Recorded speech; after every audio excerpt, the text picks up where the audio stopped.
இப்போ ரீசெண்டாக நடந்த ஜேன் ஸ்ட்ரீட்டோட F&O மீன்ஸ் ஃபியூச்சர் அண்ட் ஆப்ஷன்ஸில் மேனிப்புலேஷன்ஸ் பற்றி இந்த வீடியோவில் சொல்ல போகிறேன். ஸோ இதை பற்றி நிறைய உங்களுக்கு தெரிஞ்சுக்கும் அப்படின்னா நீங்கள் மார்க்கெட் ட்ராக்கர் சேனலை வந்து ஃபாலோ பண்ணுங்கள், சப்ஸ்கிரைப் பண்ணுங்கள். ஸோ உங்களுக்கு இவ்வளோ நாள் நான் வந்து ட்ரேடிங் பற்றி கிளாஸஸ் எடுத்துகிட்டே இருந்தது இல்லையா, இன்றைக்கி நம்ம ஒரு மேனிப்புலேட்டடான ஒரு கேஸ் பற்றி தான் நம்ம பார்க்க போகிறோம். என்ன அப்படின்னா, ரீசண்டாக நீங்கள் பார்த்துருப்பீங்க ஒரு 1 வீக்காக ஜேன் ஸ்ட்ரீட் F&O மேனிப்புலேஷன்ஸ் ஒன்று நடந்துகிட்டு இருக்கு இல்லையா, அதை பற்றியானதான் இன்றைக்கி ஒரு டீட்டெயிலான வீடியோ நம்ம போவோம். ஃபஸ்ட்டு ஜேன் ஸ்ட்ரீட்னா என்ன நம்ம பார்ப்போம். ஜேன் ஸ்ட்ரீட் அப்படின்றது ஒரு US பேஸ்டு ட்ரேடிங் ஃபிம். இவங்க வந்து ஒரு அக்ராஸ் 43 கண்ட்ரீஸ்க்கு வந்து ட்ரேட் பண்ணிக்கிட்டு இருக்காங்க. இவங்க ஆரம்பிச்சப்போ வந்து 2000ல் ஸ்டார்ட் பண்ணியிருக்காங்க. அது ஒரு US பேஸ்ட் கம்பெனி, ஒரு ப்ராப்பராக போயிட்டு தான் இருக்குது. ஆனால் நம்ம இந்தியாவில் ஏன் செபி வந்து அவங்கள பேன் பண்ணியிருக்காங்க, அதுக்கும் நம்மளுக்கும் என்ன ப்ராப்ளம் அப்படின்னு நம்ம பார்க்கலாம். இந்த ஜேன் ஸ்ட்ரீட் அப்படின்றது அந்த US பேஸ்ட் கம்பெனி வந்து என்ன பண்ணியிருக்காங்கன்னா, நம்ம இண்டெக்ஸ் இருக்கு இல்லையா, பேங்க் நிஃப்டி இண்டெக்ஸில் ஃபியூச்சர் அண்ட் ஆப்ஷன்ஸ் மூலியமாக மேனிப்புலேட் பண்ணி நியர்லி 45,500 கோடி கிட்ட ப்ராஃபிட் எடுத்திருக்காங்க. ஸோ எப்படி இந்த ப்ராஃபிட் வந்துச்சு, எதனால இவங்க வந்து செபியால் கண்டுபிடிக்கப்பட்டு பேன் பண்ணியிருக்காங்க. ஸோ பேன் பண்ணது மட்டும் இல்லாமல் இப்போ அவங்க மேலே என்ன பண்ணியிருக்காங்கன்னா, பெனால்ட்டி பார்த்தீங்கன்னா 4,300 கோடி கிட்ட பெனால்ட்டி வந்து ஜேன் ஸ்ட்ரீட் மேலே போட்டிருக்காங்க. அதையும் அவங்க பே பண்ண ரெடியாக இருக்காங்க. அவங்க சைடு என்ன அப்படின்னா, எங்கள் சைடு வந்து நாங்கள் எங்களோட டெக்னிக்கலி அனலைஸ் பண்ணி நாங்கள் இதை ப்ராப்பராக ட்ரேட் பண்ணியிருக்கோம் அப்படின்றது சொல்லியிருக்காங்க. பட் செபிக்குன்னு சில ரூல்ஸ் இருக்கு இல்லையா, அவங்க வந்து 105 பேஜ் இன்ட்ரீம். ஸோ இது மூலியமாக அவங்க கண்டுபிடிச்ச அந்த ரூல்ஸ் அண்ட் ரெகுலேஷன்ஸை மீறின காண்டி இவங்க போட்ட அந்த பெனால்ட்டி அமௌண்ட் தான் ஜேன் ஸ்ட்ரீட் மேலே. இது எப்போல்லாம் நடந்திருக்கு அப்படின்னா, இவங்க இந்தியாவில் பார்த்தீங்க அப்படின்னா 2023ல் ஸ்டார்ட் பண்ணியிருக்காங்க. 2 இயர்ஸ் தான் ஆச்சு. இந்த 2 இயர்ஸில் ஸ்டார்ட் பண்ணும்போது ஃபியூச்சர் அண்ட் ஆப்ஷன்ஸ் இருக்கு இல்லையா, இதில் இவங்க எப்படி பண்ணாங்கன்னா, உங்களுக்கு தெரியும் ஃபியூச்சர் அண்ட் ஆப்ஷன்ஸில் பார்த்தீங்கன்னா கால் ஆப்ஷன், புட் ஆப்ஷன்ஸ் இருக்கும். எல்லாத்துக்கும் ஒரு எக்ஸ்பைரி டேட் இருக்கு இல்லையா, அந்த எக்ஸ்பைரி டேட் எல்லாமே கரெக்டாக ஒரு 15 ட்ரேட் பண்ணியிருக்காங்க. அதில் 3 எக்ஸ்பைரி டேட் டைமில் என்ன பண்ணியிருக்காங்கன்னா, கரெக்டாக இவங்களே என்ன பண்ணியிருக்காங்கன்னா, ஃபண்டு வால்யூம் இருக்கு இல்லையா, இவங்களே ட்ரேட் பண்ண அந்த வால்யூமை வந்து பம்ப் பண்ணியிருக்காங்க, பை பண்ணியிருக்காங்க. ஸோ நிறையா பை பண்ண என்ன இருக்குது அப்படின்னா, நியர்லி பார்த்தீங்கன்னா பை பண்ண 20% மேலே. ஸோ இவங்க பேங்க் நிஃப்டினா என்ன, எல்லாமே பேங்க் ரிலேட்டட் ஸ்டாக்ஸ் தான் இருக்கும். ICICI, HDFC, axis bank, SBI. So இந்த மாதிரி எல்லா பேங்க்ஸ் இருக்கிறதா பேங்க் நிஃப்டி அப்படின்னு நம்ம இண்டெக்ஸ் சொல்கிறோம். இந்த இண்டெக்ஸ்லாம் எல்லா பேங்க்ஸ் வரும். இப்போது பேங்க் நிஃப்டியில் ஒரு 46,000 கிட்ட ட்ரேட் ஆகிட்டு இருக்குன்னா, அவங்க வந்து 47,000 கிட்ட போகும் அப்படின்னு சொல்லிட்டு LTPயோட கொஞ்சம் ப்ரைஸ் வச்சு நிறைய ஸ்டாக்ஸை வந்து பை பண்ணியிருக்காங்க. Buying puts and selling calls, இதுதான் அவங்களோட ஸ்ட்ராட்டஜி. ஸோ அப்படி பம்ப் பண்ண என்ன ஆயிருக்கு அப்படின்னா, மார்க்கெட் வந்து மேலே போயிருந்திருக்கு. இதனால் மக்களும் என்ன பண்ணியிருக்காங்களா, மார்க்கெட் மேலே போகுது அப்படின்னாக்கா சாமானிய மக்கள் ஃபியூச்சர் ஆப்ஷன்ஸில் ட்ரேட் பண்ணுறவங்க நிறையா மணி இன்வெஸ்ட் பண்ணியிருக்காங்க. ஸோ ஒரு கட்டத்துக்கு மேலே என்ன ஆயிடுச்சு அப்படின்னா, அவங்களோட அந்த ப்ரைஸ் வரும்போது என்ன பண்ணியிருக்காங்க, செல் பண்ணிட்டாங்க.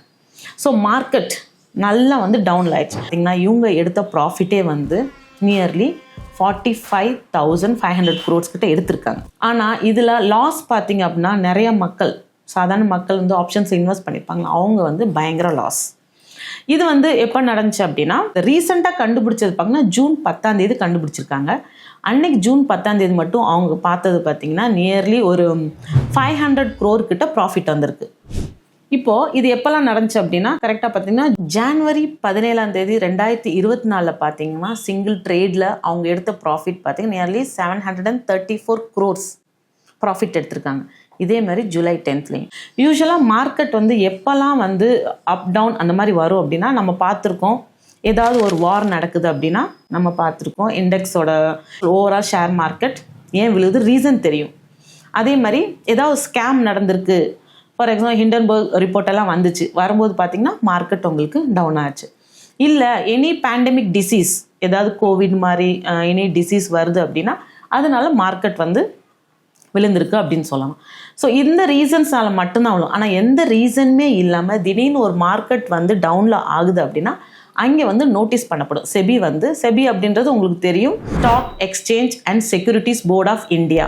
ஓகேங்களா, இவங்க தான் அந்த ஷேர் மார்க்கெட்டை வந்து ரெகுலேட் பண்ணுறது. செபி நிறைய ரூல்ஸ் கொண்டு வந்திருக்காங்க. இந்த ரூல்ஸ்க்கு ஏற்றபடி நடந்துக்கிட்டால் பிரச்சனை இல்லை, இல்லை மீறும் போது அவங்க மேலே பெனால்ட்டி ஆகட்டும், இல்லை அந்த கம்பெனியை பேன் பண்ணிடுறாங்க. இதான் நடந்துட்டு. அப்போது செபி நோட்டீஸ் பண்ணுறாங்க. என்ன பண்ணுறாங்க, ஏன் மார்க்கெட் சடனாக வந்து பேங்க் நிஃப்டி எந்த ஒரு ப்ராப்பர் ரீசன் இல்லாமல் எதனால விழுந்துச்சு, எங்கே ஹை வால்யூம் ட்ரேட் ஆகிருக்கு, அப்புறம் யார் வந்து நிறைய வந்து வாங்கியிருக்கா வால்யூம்ஸ் அந்த ட்ரேடிங்கில் அப்படின்றது அவங்க பார்க்கும்போது தெரிஞ்சுது. ஒரு ஹெச்டிஎஃப்சி பேங்காக இருக்கட்டும், ஐசிஐசி பேங்காக இருக்கட்டும், ஆக்சிஸ் பேங்காக இருக்கட்டும், எல்லாத்துலேயும் இவங்களோட அவுட் ஆஃப் 100 பார்த்தீங்கன்னா நியர்லி 25% ட்ரேடட் வால்யூம் வந்து full and full Jain street தான். அப்புறம் நம்பர் ஆஃப் ட்ரேட்ஸும் அதிகமாக பார்த்தீங்க அப்படின்னா ஜெயின் ஸ்ட்ரீட். ஸோ இவங்களே பம்ப் பண்ணிட்டு இவங்களே நல்லா வரும்போது டம்ப் பண்ணி எடுத்துடுறாங்க இல்லையா. இது வந்து செபி நோட்டீஸ் பண்ணிட்டாங்க. இது வந்து 3rd டைம். ஆல்ரெடி ஜான்வரி 2024 ஒரு வாட்டி வார்னிங் கொடுத்துருக்காங்க. அப்போ இதே மாதிரி ட்ரேட் நடந்திருக்கு. அந்த எக்ஸ்பைரி டேட்டெல்லாம் வச்சு இவங்க கரெக்டாக என்ன பண்ணுறாங்கன்னா இந்த மாதிரி ஒரு மேனிப்புலேஷன்ஸ் பண்ணுறாங்க. 560 crores இன் ப்ராஃபிட்ஸ் எடுத்திருக்காங்க. ஸோ ஜூலை 3rd தான் வந்து செபி வந்து இவங்களை வந்து பேன் பண்ணியிருக்காங்க. ஸோ செபி இவங்க எது கீழே இவங்க மேலே பேன் பண்ணியிருந்தாங்க அப்படின்னா, இவங்க வந்து PFUTP அப்படின்ற ரெகுலேஷன்ஸ் கீழே இவங்க பேன் பண்ணியிருக்காங்க. அப்படின்னா prohibition of fraudulent and unfair trade practices. So in 2024 நடந்ததுக்கான, ஏன்னா இதில் நிறைய லாஸ் கஸ்டமர்ஸ்க்கு நியர்லி பார்த்தீங்கன்னா 1.06 lakh crores வந்து மக்களுமே வந்து இழந்திருக்காங்க. ஸோ அதனால் அதுக்கான அந்த ரெகுலேஷன்ஸ் அண்டர் தான் இப்போ இது பேன் பண்ணியிருக்காங்க. ஸோ இது பெனால்ட்டி அவங்க கட்டணும், அதுவும் கட்டியிருக்காங்க. நெக்ஸ்ட் என்னெல்லாம் வரப்போகுதுன்றது இதை பற்றி நான் சொல்கிறேன். பட் அதுக்கு முன்னாடி ஃப்யூச்சர் அண்ட் ஆப்ஷன்ஸில் வந்து என்ன பண்ணுறீங்க அப்படின்னா, நீங்கள் எதையுமே அனலைஸ் பண்ணாமல், இல்லை இந்த மாதிரி ஏன் வந்து திடீர்னு மார்க்கெட் ஏறுது இறங்குது அப்படின்றத வந்து நீங்கள் இது புரிஞ்சுக்கணும். ஸோ இன்டர்னல் பாலிட்டிக்ஸுமே இதில் இருக்குது. அதே மாதிரி நீங்கள் ஃப்யூச்சர் அண்ட் ஆப்ஷன்ஸில் ட்ரேட் பண்ணுறதுக்கு முன்னாடி எது பெஸ்ட் இன்வெஸ்ட்மெண்ட், எதில் பண்ணால் நல்லா நம்மளுக்கு ரிட்டர்ன்ஸ் கிடைக்கும் அப்படின்றத பார்த்து, ஏன்னா ஃப்யூச்சர் அண்ட் ஆப்ஷன்ஸில் ப்ராஃபிட் எடுக்கிறன்றது ரொம்ப ரொம்ப ரொம்ப கம்மி.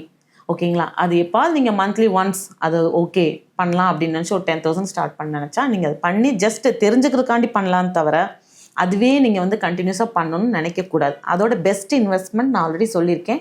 உங்கள் கையில் பணம் இருக்குது அப்படின்னா நீங்கள் வந்து ஒரு மியூச்சுவல் ஃபண்ட்ஸில் இன்வெஸ்ட் பண்ணுங்கள். மியூச்சுவல் ஃபண்ட்ஸில் வந்து இன்வெஸ்ட் பண்ணும்போது உங்களுக்கு நல்ல ரிட்டர்ன்ஸ் நினைக்கும் போது கிடைக்கும், ப்ரெஷரும் இல்லை. ஆனால் ஃப்யூச்சர் அண்ட் ஆப்ஷன்ஸில் பண்ணும்போது உங்களுக்கு அதில் ப்ரெஷர், நீங்கள் போட்ட காசை எடுக்கணுமே நினச்சிட்டு தப்பு மேலே தப்பு பண்ணிக்கிட்டே இருப்பீங்க. ஸோ அமௌண்ட் வச்சுருக்கேன் என்ன பண்ணணும்னு தெரியல அப்படின்னு நினைக்கும் போது அப்போ வேணால் நீங்கள் ட்ரை தான் பண்ணுமே தவிர, so don't get in to future and options until அதை பற்றி தெரிஞ்சுக்காமல் நீங்கள் பண்ணவே வேண்டாம். அதே மாதிரி உங்களுக்கு நிறையா வாட்ஸ்அப்பில் வந்திருக்கும், நிறைய குரூப்ஸ் இருக்கு இல்லையா. அந்த குரூப்ஸில் பார்த்தீங்கன்னா நான் இவ்வளோ ப்ராஃபிட் எடுத்திருக்கேன், ஸோ ப்ளஸில் உங்களுக்கு 94,000 சிங்கிள் ட்ரேடில் வந்திருக்கு, இல்லை வந்து அந்த மாதிரி நிறைய உங்களுக்கு ஸ்க்ரீன்ஷாட்ஸ் வரும். இதுவுமே ஒன் டைப் ஆஃப் ஸ்கேம்.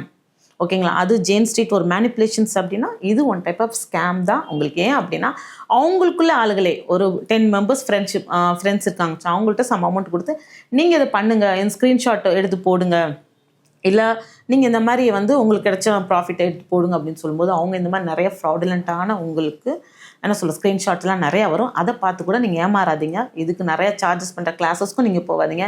நீங்கள் ஓனாகவே ஸ்டடி பண்ணலாம். நிறைய வீடியோஸ் இருக்குது. ஸோ அந்த வீடியோஸ் நீங்கள் பாருங்கள். ஸோ பார்த்துட்டு நீங்கள் தெரிஞ்சுக்கிறங்க. ஏன் அப்படின்னா உங்களுக்கு நீங்கள் வந்து தெரிஞ்சுக்கும் போது மார்க்கெட் பற்றி தெரியும் போது தான் உங்களுக்கு மியூச்சுவல் ஃபண்ட்ஸ் பற்றி தெரியும். அதனால் தெரிஞ்சுக்கிறதுக்காண்டி நீங்கள் ஃப்யூச்சர் அண்ட் ஆப்ஷன்ஸ் பார்க்கலாம். அதில் எப்படி நடக்குது லாபின்னு நடக்குது தெரிஞ்சுக்கிறங்க. பட் பண்ணாதீங்க. பெஸ்ட் இன்வெஸ்ட்மெண்ட் மியூச்சுவல் ஃபண்ட்ஸ் அப்படின்னு நான் சொல்வேன். ஸோ நன்றி, தேங்க்யூ.